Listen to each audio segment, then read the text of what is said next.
Hello and welcome to my presentation about interoperability challenges for CAN and CAN-FD transceivers. I will start my presentation with some few words about standards. We already heard many words about standards yesterday and today. And I will also talk about the problems of standards and the consequences for multi-supplier solutions. And come from this to the possible ways how to achieve interoperability in the systems. And coming down then to the main topic of my presentation, to the interoperability test specification for CAN-FD transceivers. And finally to a small conclusion. Why we have created standards? We heard already many words about standards. Yes, we will improve the quality, of course. This is one thing, to sitting together, make standards. We want to have good products. To facilitate innovations. So we're sitting together, we will get maybe better products, better ideas for this. Maybe we are also increasing the speed to market and maybe also to share development costs, because we don't need to think in each company about this same product. We can sit together and mark this. Very good thing. Perfect. But there may be also some problems arising from having standards. So standards are written in human language. This is maybe ambiguous. Let's take a simple example. You get a call from your wife, could you bring some bread? Okay, no problem. How much is some? 500 grams, 1 kilo? We are in Germany. What kind of bread? We have many bread kinds. So these are all things that maybe are specified, but it could be not clear enough. So maybe we have some misinterpretations of the standards. So, and for the system designer, they have the question, may there be a problem for my system? So and this is something that especially for multi-supplier solution occurs. So we have a standard, we have products designed according to the standard. They should or shall interact in a system, but the same specification could be interpreted differently. There may be defects of human language, as mentioned right now. There may be coverage holes or some missing details, which leads to misinterpretation. And finally, we all are humans. We all make mistakes. It could happen that we have one standard and the supplier A missed some part, some small thing. Supplier B have a good idea, add a feature. Supplier C has already a solution ready, and now the standard is there and they adapt the standard. For our network, we put all of these available devices, modules together in a network, and now we have the question, do our network do what this should do? Will it work together? And this might be a problem if we use multi-supplier solutions in our networks. So for this is their main question, how to achieve system functionality with multi-supplier solutions. There might be different ways to achieve this. First of all, I could take all of my modules that I have there, put them in the lab, put this together, and check whether the system is working. Okay, I need the modules. In the car industry, we design the systems before we have the modules. But if we have them, we could plug them together with the topology that we want to use, and we can check the system. One system in one certain environment.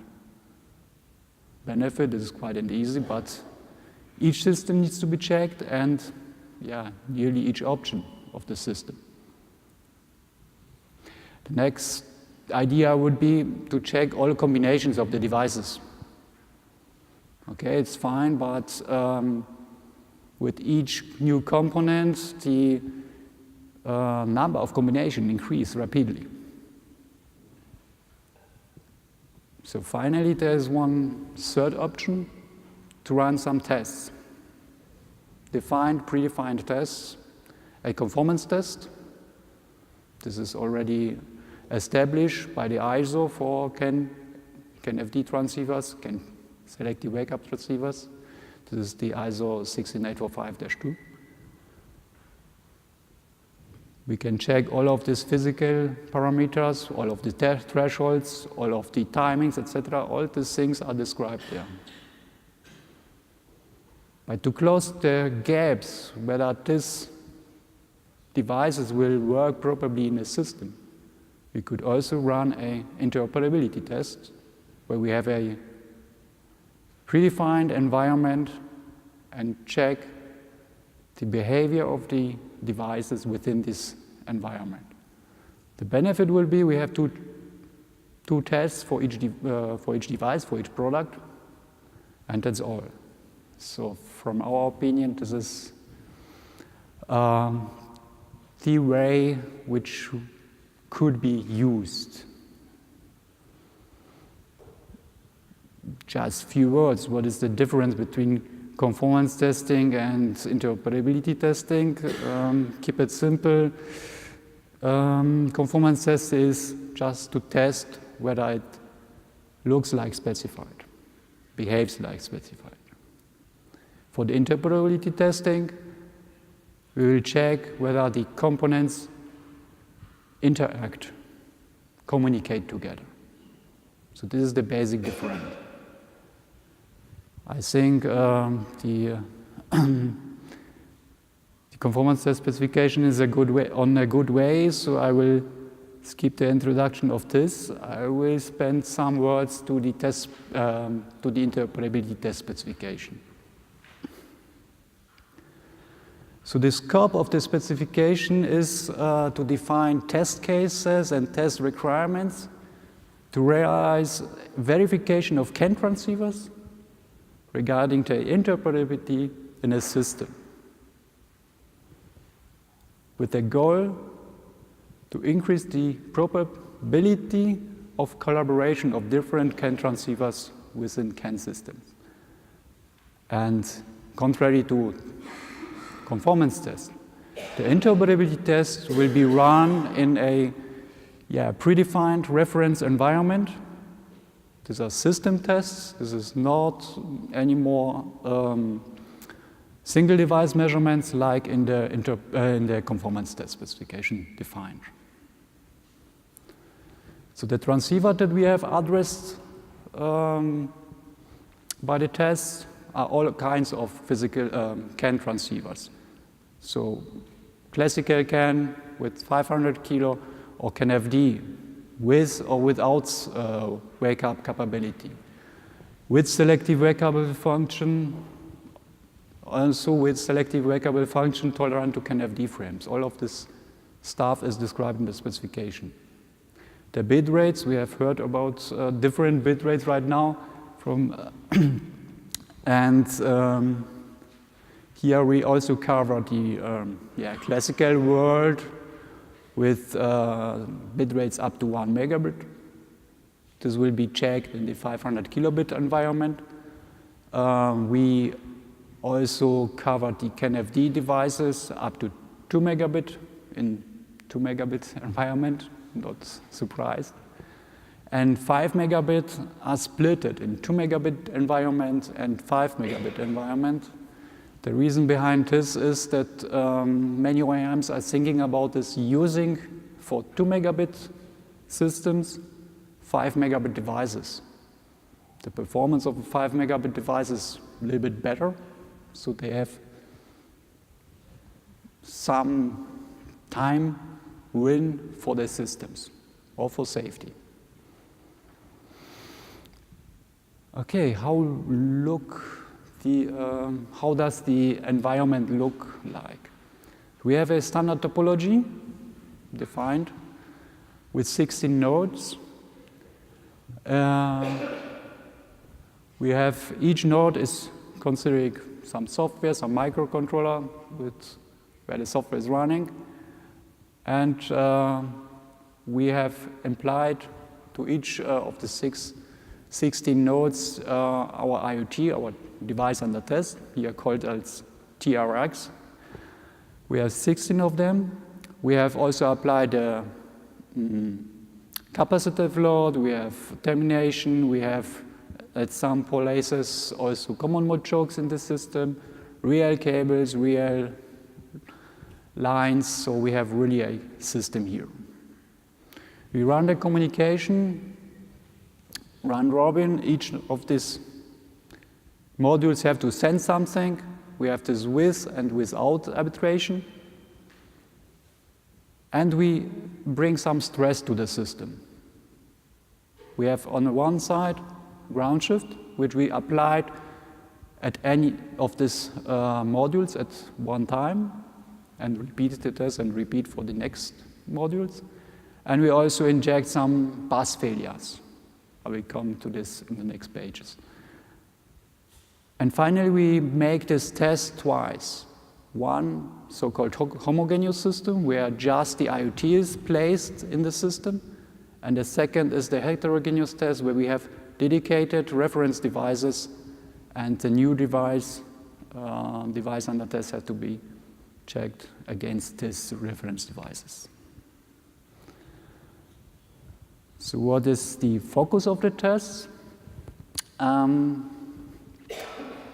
The background for this for this specification was we have the transceiver behaves like a state machine. So we have the transitions from different states, and the transceiver have to handle this correctly. Have to react on something that is going on. There's a dominant level, there's a recessive level, there may be a mode change, bus failure, ground shift. So we check here within the interoperability test the dynamic behavior, dynamic sequential behavior, and verify this. We observe it and control this system from outside. We have external points. We have no access to the inside of the transceiver. And we concentrate in this test not on the stuff which is already tested by the conformance test. We concentrate here on phenomena that are related to interoperability. So how these tests are set up. So we concentrate on the known changes. That means we have, it's not good readable here, we have the communication, normal mode, and we have the low power mode. Already heard yesterday, today, that we have to handle both. That means we have to ensure that the system can operate correctly, of course, but it should also go to sleep and stay there. And this go to sleep, awake should be ensured under all circumstances.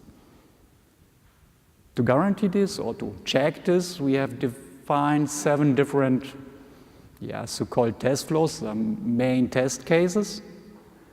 And on this we inject some at different logical points. I will show you this in the next page. Different bus failures and stress conditions like ground shift. So the Stress conditions are bus failures, open wire, short circuits, to battery voltage, to ground, loss of termination, something like this. We had eight of them. We have ground shift of plus and minus 1 volt. Yeah, okay, local wake up and wake up via bus. Maybe not a stress condition, but today morning this was also for me a stress condition to wake up. Here's an example of one of the test flows. So you see we do here really what we have mentioned, go to low power, go to normal mode, and we do this sequentially. Let's go through this state diagram. We have a start point anywhere, and in this test flow we applied one of the eight bus failures and also the ground shift, which we want to test in this particular test case, and then we power up the system.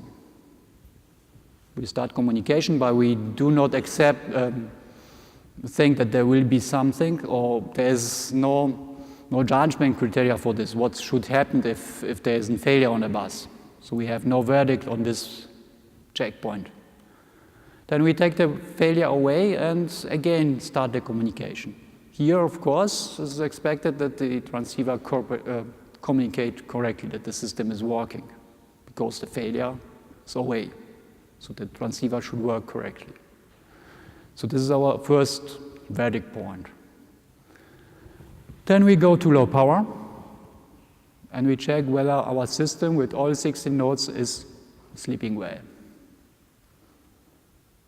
After then, we wake up the system by a bus wake up, caused by one of these nodes, and this is one after each other, so we have several of them, and we again check whether this device is communicating correctly.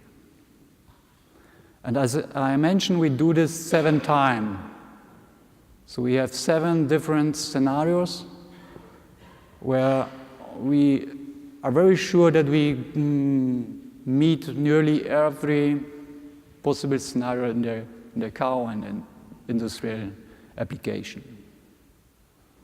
And as I said, we have from the 7 scenarios, 7 flows, 5 flows where we can achieve bus wake up. For this we have 16 different sources for bus wake up.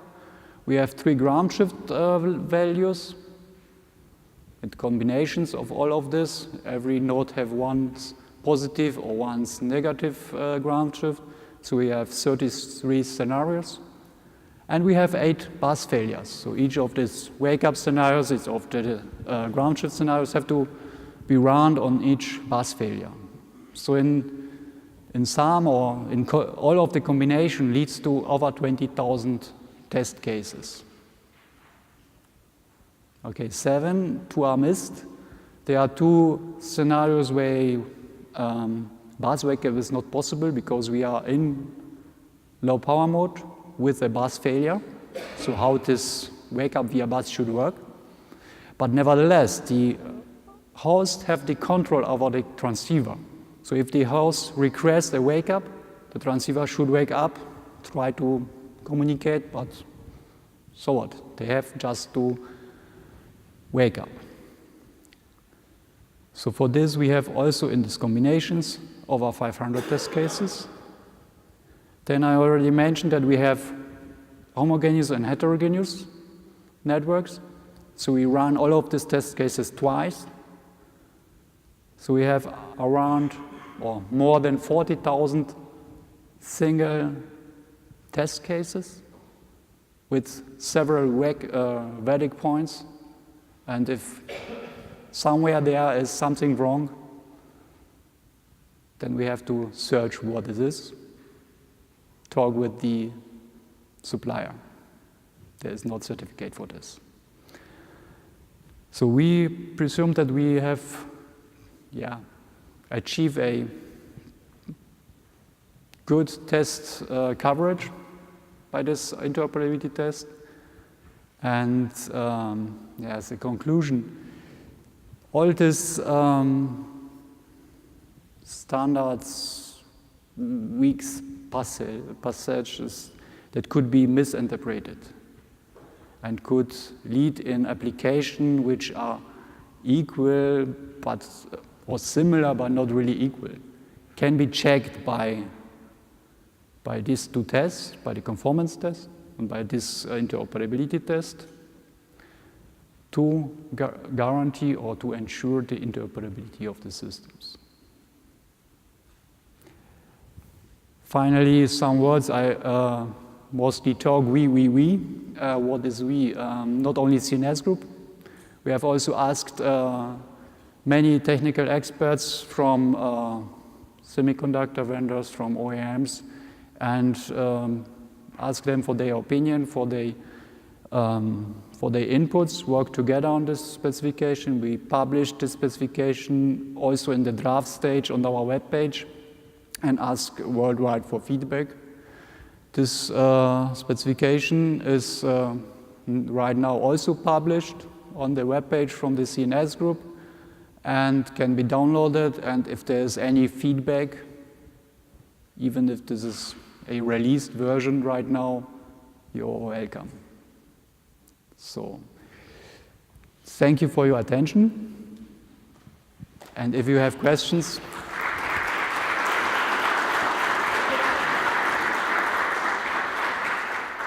Yeah, thanks, Mr. Wosnitzer. I have the first question.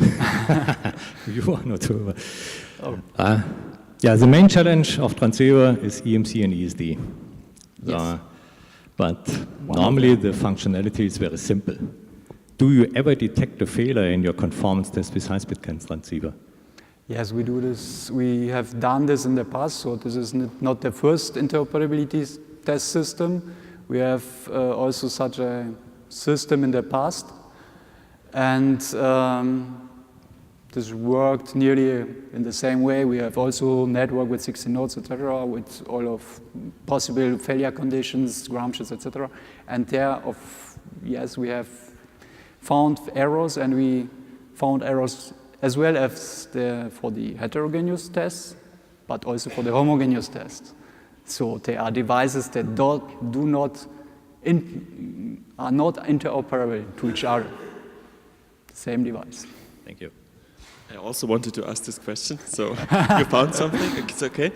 But the point is, if the conformance test plan would be perfect, then it should find these failures. So when you find something with your interoperability test, should this be a trigger to update the conformance test plan to make it more strict, to filter out these things in advance? This is a difference in this. We presume that this is not possible to check really all of these interoperability things just by having the conformance tests. We have here not a digital signal with 0 and 1 like the DES1 tests, where we really can check this. We have here a really physical layer closed device, and we have many different kinds of these devices.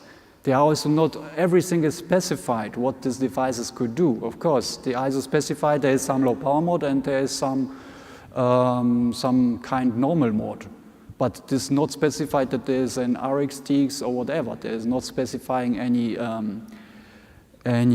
SPI. There is not specified any kinds of internal state diagram or whatever. Not every device is in normal mode if there is powered up. So some devices need to be asked, oh, would you like to communicate or not?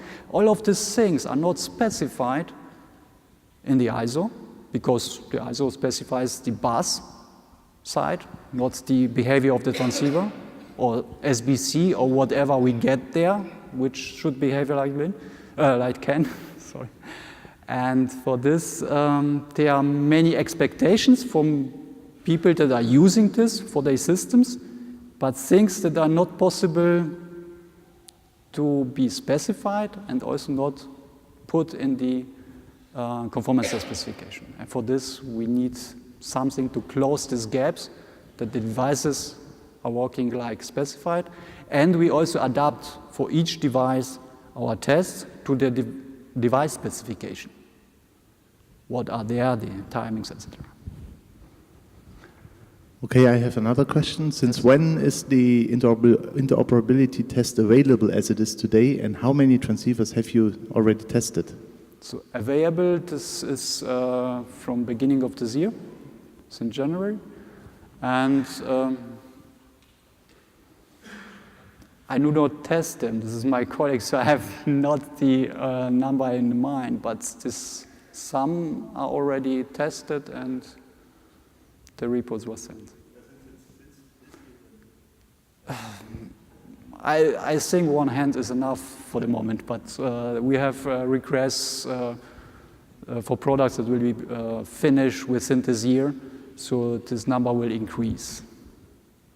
But for the moment, I think so around 5 things, one hand. Kent Andersson Kvaser, do you use the test of different temperature or different units? No. No, we are just using one temperature.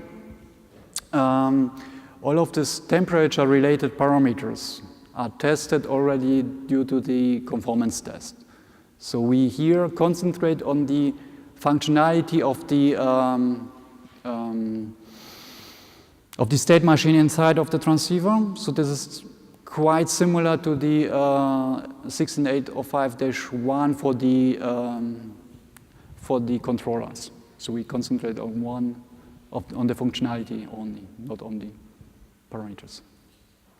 Holger Zeltmeier, Canon Automation. Christoph, you're testing the transceiver, but you also have some impacts from the cables and the connectors and all the board designs and all this. This is part of the interoperability test. Is this also part in your specification? Have you a specification then that those devices under, or those implementations under test have to fulfill some requirements regarding the PCB, the cable and all these things?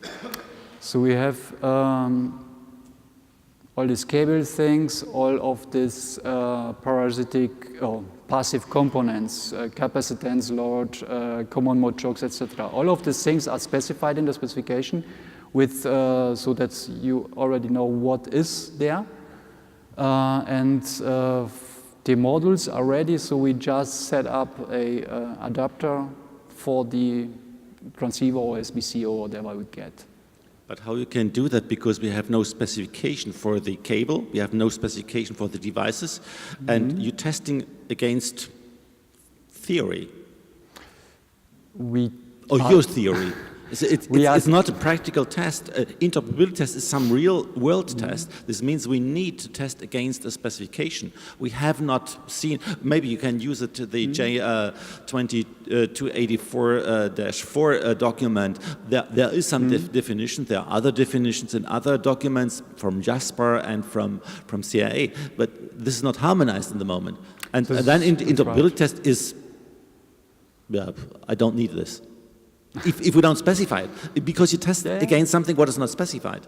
Yeah, this is exactly this. This is not specified. We are, of course, dealt with the SIE. We have, of course, dealt with the parameters there, and we have talked with many experts also from the system design, and we find a common understanding what should be tested. But there is no specification on this. You are absolutely right. So for this, we tried to be as transparent as possible in our specification for the interoperability tests, that everybody see what's happened there, that everybody can say, okay, we do not be in the dark room and make something and they say yes or not. We are really saying, okay, this is the environment. This is common understanding about this environment, and we test against this. If we could define in future somewhere, this is just a CNS paper. There's CNS logo on it. This is not an CR, not an ISO, nothing else. This is just an offer from us to check somehow the interoperability, but because we see that there is a gap which should be fulfilled, but we see that there is no possibility for the moment to get the specification how the system should work. And we test here the interoperability in the system. And so we would speed up these having somewhere checked devices to be used in the cars. And for this, we are going this way. To have the test specification before requirement specification. If you want this in this way, yes. Other questions from your side? No? Then one last question from my side. How long does a test take? How many days, weeks, months for one device? This is more than a week.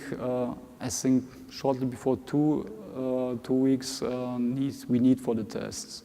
This is also depending whether we can conduct all of the, how we can check the low power mode.